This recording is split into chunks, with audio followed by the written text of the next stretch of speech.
नमस्कार साथियों, स्वागत करता हूं आप सभी का आपके अपने यूट्यूब चैनल फार्मा वाला पर।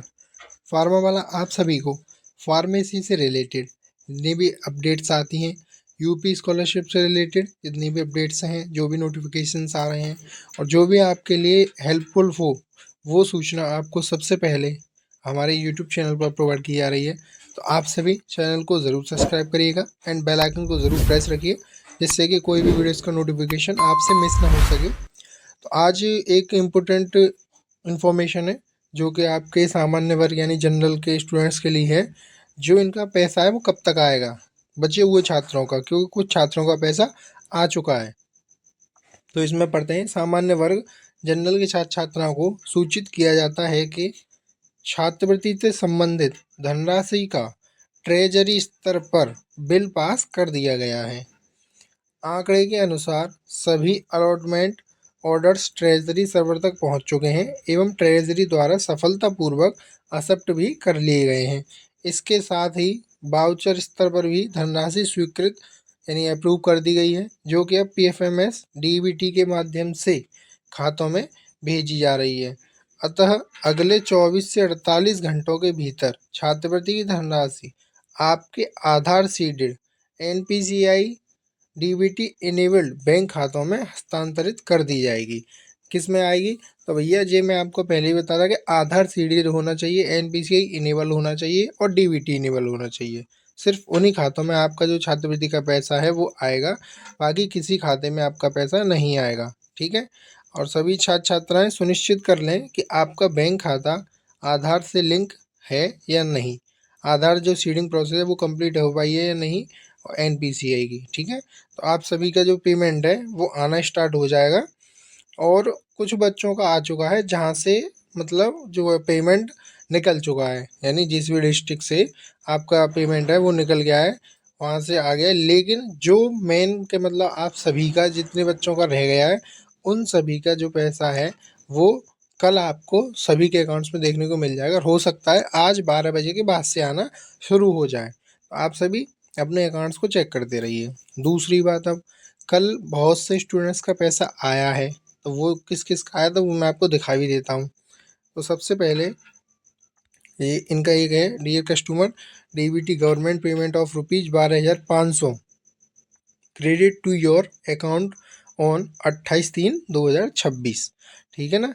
तो कल पैसा ऐसा नहीं है कि नहीं आया, पैसा बहुत से लोगों का आया है। जैसे इसमें है dear customer DBT government payment of, इनका भी 12,500 है, जो कि 28/3/2026 में आया हुआ है। ठीक है। और नेक्स्ट हमारा ये है, इनका भी 12,500 आया है, ये भी 28/3/2026 में आया है। तो ऐसे बहुत से बच्चे हैं जिनका पेमेंट आया है, और बहुत से बच्चे रह भी गए हैं, मैं मानता हूँ, लेकिन ज़्यादातर सबका पेमेंट जो है वो आ चुका है। इनका पेमेंट है, इनका पेमेंट 42,300 रुपये इनके खाते में क्रेडिट हुआ है। कब? 28/3/2026 को। ठीक है। तो पेमेंट सबका आ रहा है, बस ये है कि किसी का थोड़ा सा जल्दी आ रहा है, किसी का थोड़ा सा लेट आ रहा है। अब मैं बात करूँगा हमारे साथ आईटीआई वाले बच्चे हैं, उनका कमेंट आ रहा है आईटीआई वाले कि सर हमारा पैसा जो है कब तक आएगा, जनरल वालों का वो और ये एससी एसटी वालों का।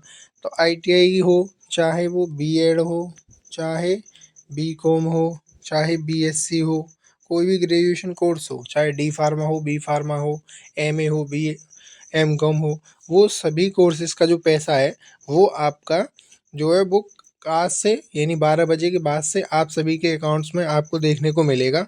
आप थोड़ा सा पेशेंस बनाए रखिए, और ये भी आपको पता है कि साहब 31 तारीख तक सबका आना ही आना है। ठीक है।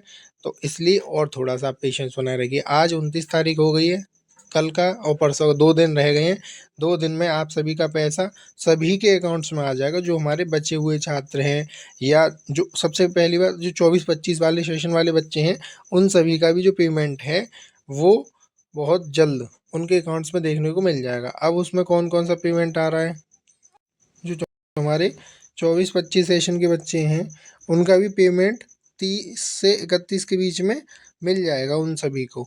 और उनका साथ में किसी किसी स्टूडेंट का ये भी हो रहा है कि जो हमारा 25 और 26 सेशन है उसका भी पैसा उनका दोनों का एक साथ उनके अकाउंट में क्रेडिट किया जा रहा है। तो आप आप भी थोड़ा सा पेशेंस बनाओ, आपका हो सकता है 25-26 का भी आ जाए, नहीं तो 24-25 का तो आपका आएगा ही आएगा। ठीक है। अब बहुत से बच्चों का ये सवाल है कि सर जो हमने क्लेम फीस करी है, जैसे इस बच्चे की जो क्लेम फीस है वो 16,250 रुपये है। ठीक है, 16,250 रुपये है। लेकिन सर हमारा जो क्लेम फीस है, क्लेम फीस के अकॉर्डिंग हमें पैसा मिल ही नहीं रहा है। अब जैसे इसका 16,250 है, तो किसी का पैसा आ रहा है 1650 रुपये, किसी का पैसा आ रहा है 2,000 रुपये, किसी का आ रहा है 5,000 रुपये। तो सर क्लेम फीस से इतना कम क्यों आ रहा है? क्या हमें दूसरे चरण में भी पैसा मिलेगा? यानी हमारा जो फर्स्ट इंस्टॉलमेंट है वो तो मिल चुका है, सेकंड भी मिलेगा या नहीं?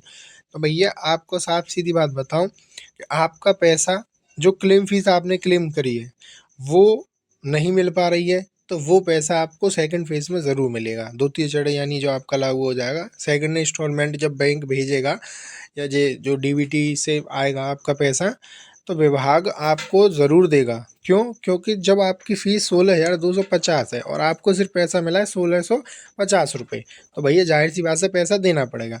अब कुछ लापरवाही ये भी हो रही है कि जिन बच्चों की क्लेम फ़ीस 10,000 रुपये है, 10,000 रुपये उनकी क्लेम फ़ीस है, लेकिन उनका जो पैसा है वो उनके अकाउंट्स में आ रहा है 15,000 रुपये, तो उनका क्लेम फ़ीस से ही ज़्यादा आ रहा है पैसा।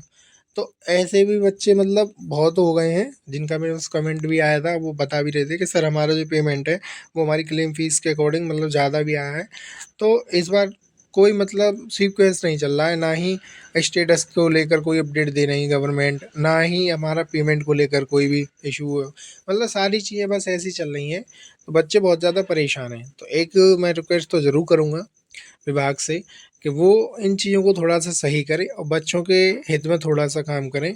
और अभी एक और पैनल हमारा बैठा हुआ है जी-कप का, जिसमें जो हमारे डी फार्मा वाले बच्चे हैं, जिन्होंने अपना फॉर्म फिल किया था, उनके लिए जो भी पेमेंट है वो अभी रोक दिया गया है। उसका कारण क्या है पेमेंट रोकने का?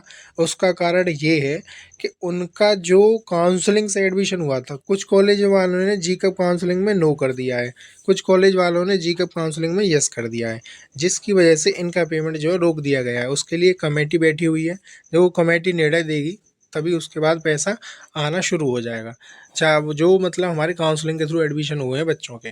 तो डी फार्मा वालों को थोड़ा-सा वेट करना पड़ेगा।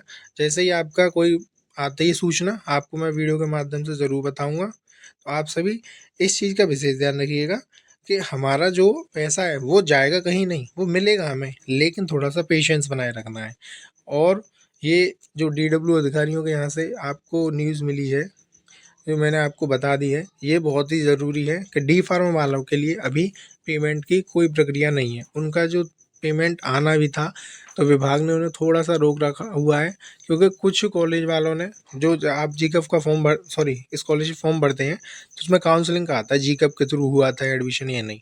तो कुछ कॉलेज वाले ने नो कर दिया है और बहुत से कॉलेज वालों ने येस कर दिया है। तो इन दोनों चीज़ों में ये डिफ़रेंस आ रहा है। इसके लिए एक विभाग द्वारा पैनल बैठाया गया है, कमेटी बैठी हुई है, तो वो जो निर्णय लेगी उसके हिसाब से आपको स्कॉलरशिप का पैसा मिलेगा। तो इसलिए आप थोड़ा-सा वेट करिए और जो भी अपडेट होगी वो मैं अपने यूट्यूब चैनल पर प्रोवाइड कराऊँगा, तो आप सभी चैनल को ज़रूर सब्सक्राइब करिएगा।